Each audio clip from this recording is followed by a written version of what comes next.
प्रधानमंत्री जी की पूरे देश के मुख्यमंत्री जी के साथ इनका वीडियो कॉन्फ्रेंसिंग था। सभी राज्यों ने अपनी अपनी बातें कही। हमने भी इस समय की पाबंदी थी, बहुत संक्षिप्त में हमने बातों को रखा और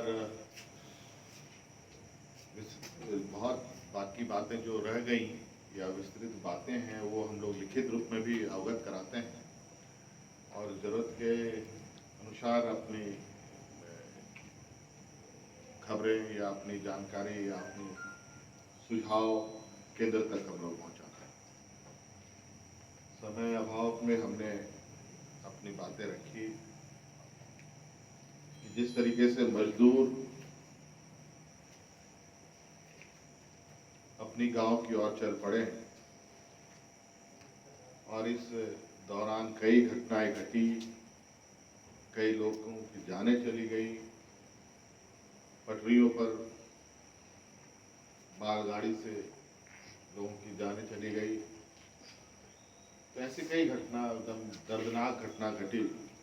हमने कहा कि उनको जल्द से जल्द उनके घरों तक पहुंचाया जाए, क्योंकि हमारा राज्य मजदूरों किसानों का ये प्रदेश है। हमने मौजूदा हालात में मनरेगा पर जोर देते हुए मनरेगा में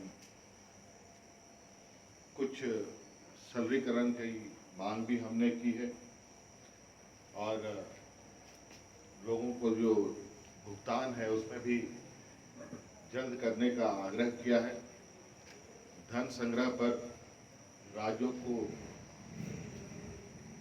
कर लगाने की या धन संग्रह करने की उपाय या क्षेत्रों में कुछ छूट मिले। ये बात सही है कि आज आर्थिक गतिविधि, आर्थिक स्थिति देश की और राज्यों की अच्छी नहीं है।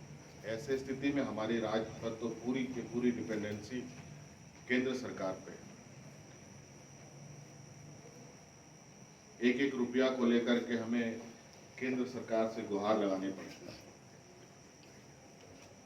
तो क्यों नहीं धन संग्रह पर भी राज्य सरकारों को अधिकार मिलना चाहिए। मौजूदा टैक्स व्यवस्था में संशोधन की आवश्यकता पड़ती है तो विचार होना चाहिए ताकि राज्य सरकार भी अपनी संसाधनें बढ़ा सके। और आज की स्थिति में मौजूदा संक्रमण में लोगों की जान बचे, ये प्राथमिकता होनी चाहिए और जीने के लिए और रोजगार के लिए क्या बेहतर संतुलन बने, इस पर चिंतन होना चाहिए और आगे बढ़ना चाहिए।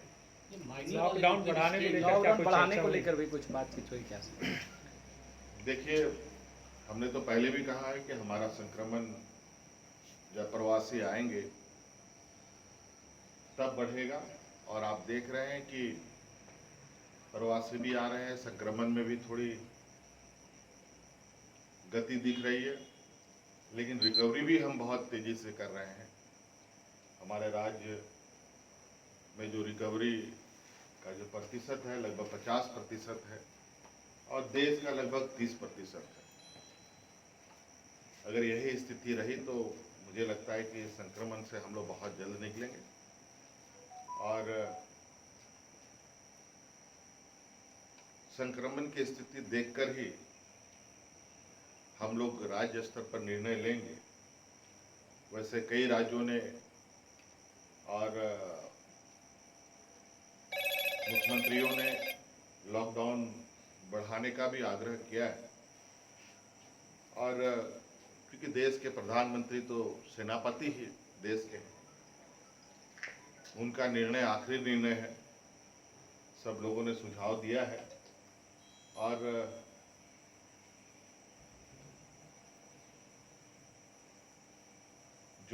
आने वाला समय में 17 तारीख को आएगा, केंद्र सरकार के द्वारा जो दिशा निर्देश होगा, उस दिशा निर्देश को देखते हुए राज्य सरकार आगे निर्णय लेगी।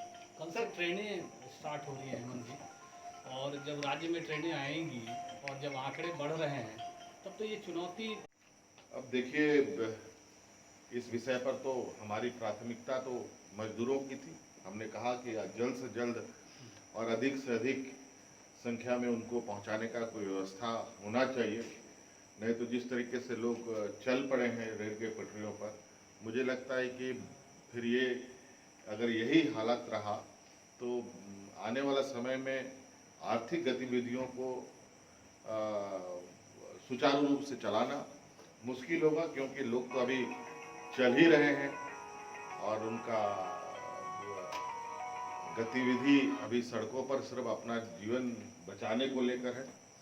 इसलिए अभी देखना पड़ेगा कि आने वाला समय में क्या स्थिति होती है। सर, क्या प्रधानमंत्री जी की बात से आपको लगा, मतलब सेटिस्फैक्शन मिला? क्या लगता है कि वो उन्होंने सुनी है बात? अब सब लोगों की बात सुनने के बाद उन्होंने अब उनका 17 तारीख को जो अगला चरण का लॉकडाउन होगा उस पर क्या दिशा निर्देश होगा वो देखा जाएगा। मतलब झारखंड सेंट्रल के डिसीजन के साथ ही जाएगा?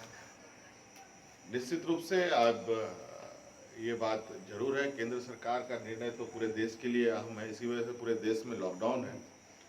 कुछ चीज़ें जरूर केंद्र सरकार के दिशा निर्देश के अनुरूप ही चलती है, और फिर तो अलग अलग तरीके से चलना है, अलग अलग व्यवहार पे तो फिर मुझे लगता है नियम कानून का उल्लंघन भी होगा। और इतनी जरूर है कि केंद्र सरकार राज्य सरकारों को कई चीज़ों पर छूट देती है, जिसके अनुसार राज्य सरकारें भी अपना निर्णय लेती हैं। सर, कई राज्य सरकारें अपने निर्णय ले रही है लीकर को लेकर, तो सर आप लोग कुछ ऐसा सोचे हैं? पदाधिकारी इस विषय पर चिंतन में है, उसको कैसे सुचारू रूप से चलाया जाए। ठीक सर। Thank you.